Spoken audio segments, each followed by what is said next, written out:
बालक घेर लेते, बाबा मिठाई खाएंगे, रबड़ी खाएंगे। दुकान पर खड़े हो जाते, कहते जितनी मिठाई है, जितनी रबड़ी है, दही है, मलाई सब खिला दो, बिल्कुल खत्म कर दो। सारा खत्म करवा देते, एक कुछ नहीं छोड़ते दुकान में। फिर गुदड़ी झाड़ते, बोले जितना तुम्हारा होता हो उतना उठा लो। ऐसे विचित्र थे। बड़ी महंगी महंगी घड़ी पैर में बांधते थे। तो हमारे पूज्य पहाड़ी बाबा महाराज ने पूछा कि बाबा हाथ में तो लोग बांधते, आप पैर में क्यों बांधते हो? कहते महंत जी क्या बता मैं, अब दुनिया की साधुओं में श्रद्धा तो रह नहीं गई है, प्रणाम करना भी नहीं जानते। उस जमाने में घड़ी लोग कम बांधते थे, उस जमाने की बात है, महंगी से महंगी घड़ी पैर में बांधते। तो कहते कोई पूछता बाबा टाइम, तो कहते देख। तो जो सिर झुकाएगा तो बोले इस बहाने कम से कम संत के चरण में सिर तो झुक जाएगा। ऐसे थे।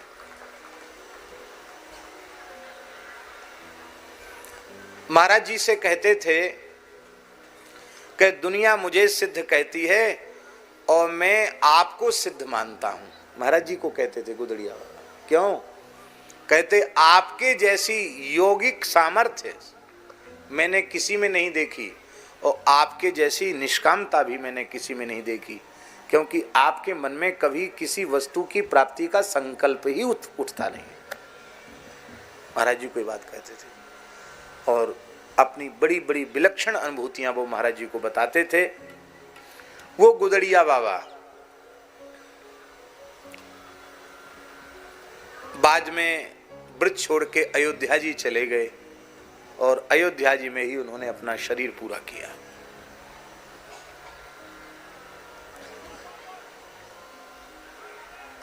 वृंदावन से कुछ दिन अस्कुंडा घाट पर चले गए। अस्कुंडा घाट मथुरा में है, वहां एक कोठरी थी, उसमें रहते थे बाबा।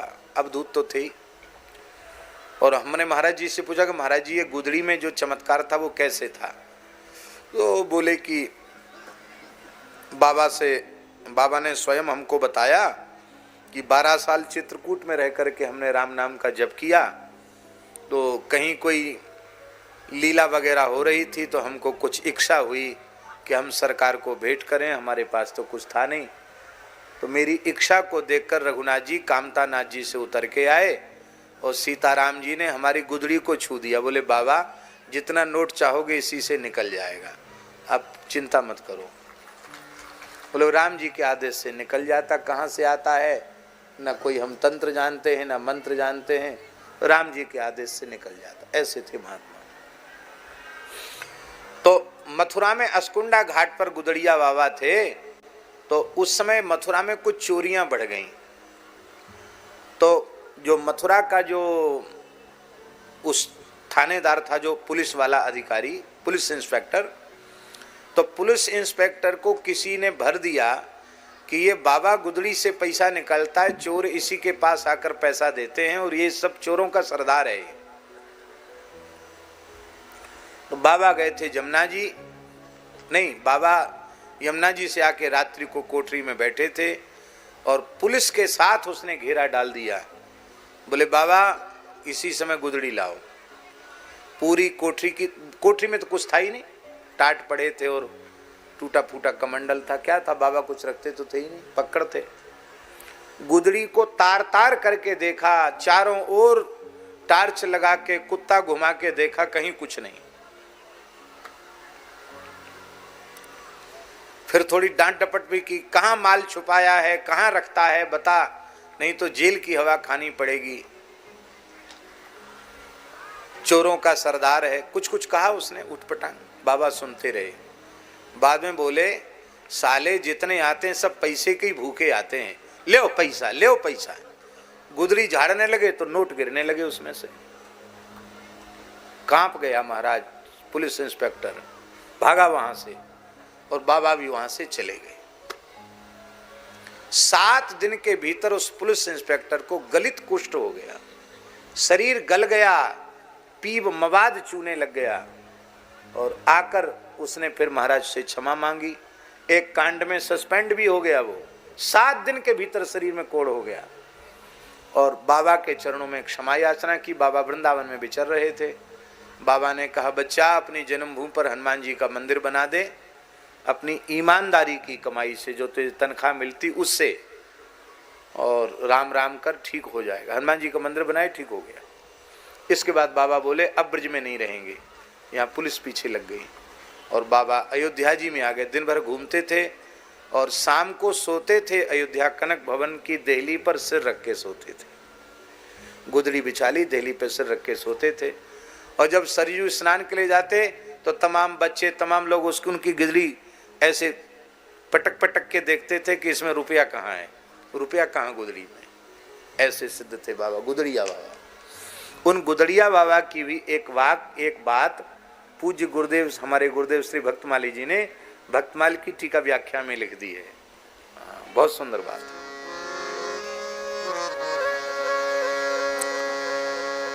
पर इसका आशय समझे बिना नाराज नहीं होना।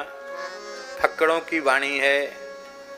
एक जगह हमारे एक संत हैं मदन मोहन दास जी, उन्होंने बोल दिया तो उधर रानी खेत की बात है तो पंडित सब नाराज हो गए, इनकलाब जिंदाबाद करने लगे, बोले सब जेल मानहानि का दावा करेंगे।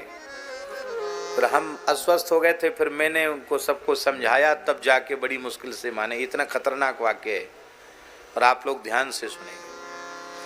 श्री गुदड़िया बाबा का वाक्य, योगी रोगी भक्त बावरे ज्ञानी पूत निखट्टू। योगी रोगी भक्त बावरे ज्ञानी पूत निखट्टू। कर्म कांडी ऐसे डोले ज्यों भाड़े को टट्टू। दूधाधारी पर घर चित्त नागा मांगे लकड़ी नित। मौनी चहे मीत की आस गुदड़िया बाबा रहें उदास। क्या? मौनी चहे मीत की आस गुदड़िया बाबा रहें उदास। ध्यान में आई बात।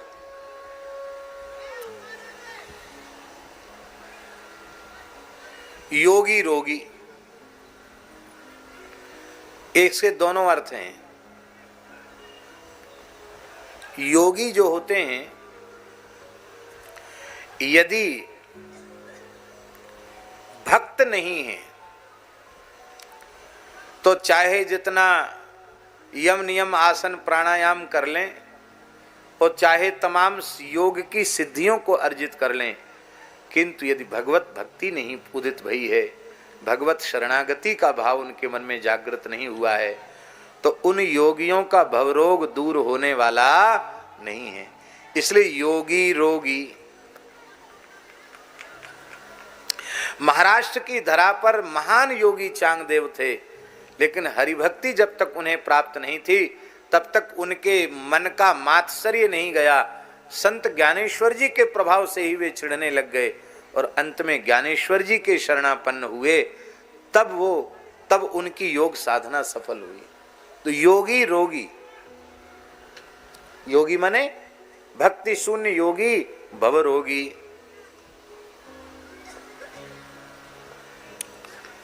एक ये अर्थ हुआ।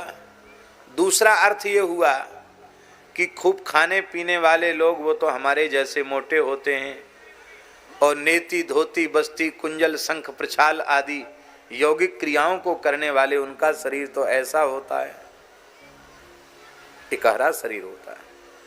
हमारे पूज्य पहाड़ी बाबा महाराज से कोई कहता महाराज हमको थोड़ी योग साधना बताइए, तो महाराज जी कहते बदमाश कहीं का, मोटे पेट में मोटे चूतर लिए डोल रहा है, योग सीखने आया है, इसको कम कर, इसको कम कर। तब जाके वो कुछ एकाध कोई बात बताते थे। हम जिस स्थिति में उनके चरणों में गए तब बड़े प्रसन्न हुए हमको देखकर, और आज हम इतने मोटे तगड़े उनके पास जाते तो कहते हैं तेरी जेरे तेरी, सब शरीर बर्बाद कर लिया। स्वयं उनका देह क्या कहना, दिव्य देह था। 120 वर्ष की आयु तक धरती पर विराजे। और 120 वर्ष में ऐसे गरजते थे जैसे शेर गरजता हो।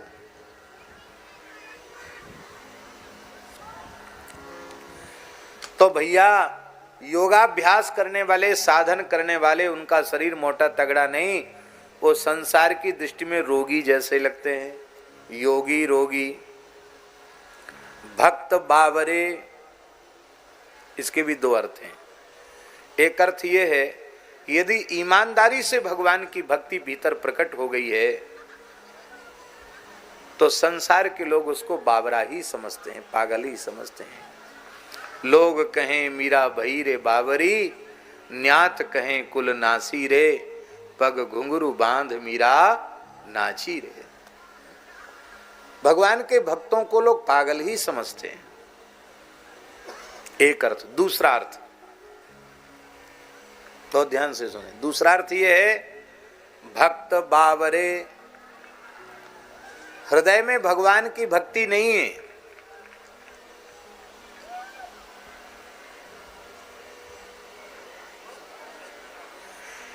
केवल और केवल भक्ति का स्वांग मात्र रचते हैं।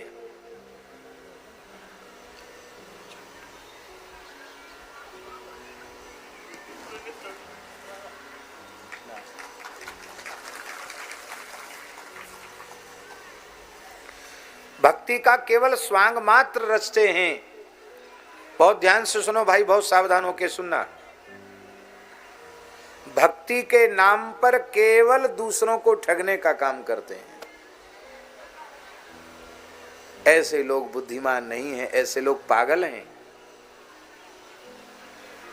वे दूसरों की हानि कम कर रहे हैं, स्वयं की हानि अधिक कर रहे हैं। पागल क्या करता है? अपनी हानि करता। पागल तो पागल है, कहो छत से कूद जाए, क्या कर ले पता नहीं। इसलिए भैया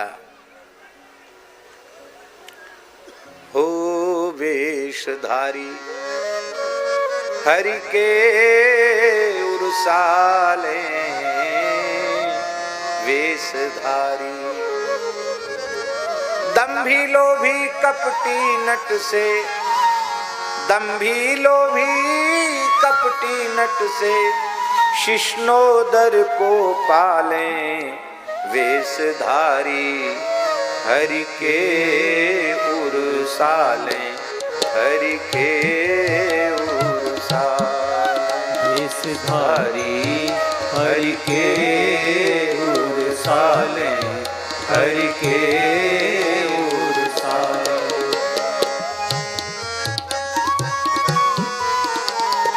दंभी लोभी कपटी नट से, शिष्णोदर को पाले, वेशधारी हरि के उरसाले, हरि के उरसाले। यदि हृदय में ईमानदारी से भगवत प्रेम नहीं है तो, केवल दूसरों को ठगने का काम कर रहे हैं तो सब बेकार है। ये पागलपन है। गुरु भय घर घर में डोले, नाम धनी को बेचे, गुरु भय घर घर में डोले, नाम धनी को बेचे, परमारथ सपने नहीं जाने, परमारथ सपने नहीं जाने, परमारथ सपने नहीं जाने, परमारथ सपने नहीं जाने, पैसन ही भूखे से, वेशधारी हरि के उरसाले, हरि के उरसाले। पैसन ही कोए से, वेशधारी हरि के उरसाले, हरि के उरसाले।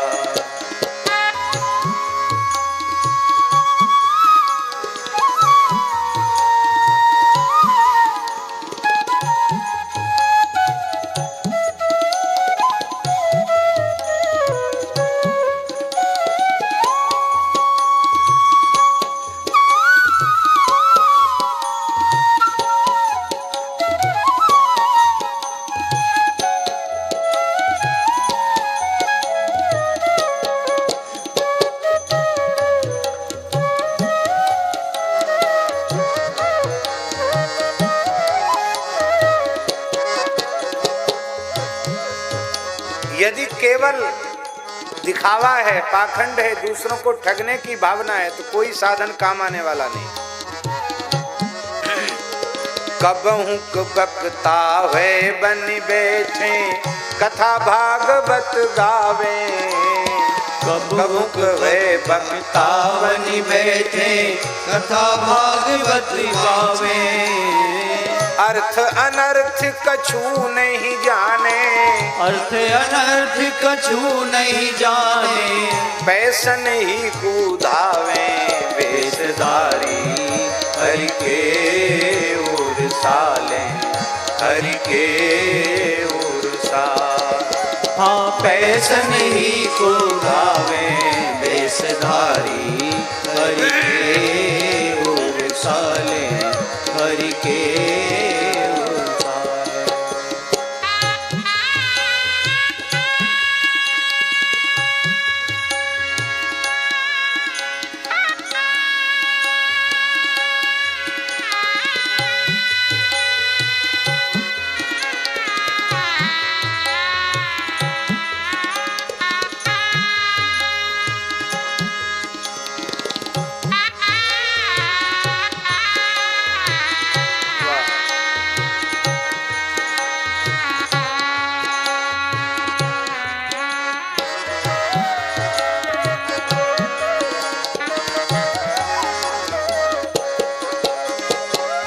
भगवान के मंदिर में सेवा पूजा करते हैं श्याम, पर ठाकुर जी से प्रेम नहीं है, केवल दुनियादारी से प्रेम है। ऐसी ठाकुर पूजा से भी कोई विशेष लाभ होने वाला नहीं। कबहू हरि मंदिर को सेवे करे निरंतर वासा, कबहू हरि मंदिर को सेवे करे निरंतर वासा। भाव भगति को लेस न जाने, भाव भगति को लेस न जाने, भाव भगति को लेस न जाने, भाव भगति को लेस न जाने, पैसन ही की आशा, वेशधारी हरि के ओर साले, हरि के ओर साले।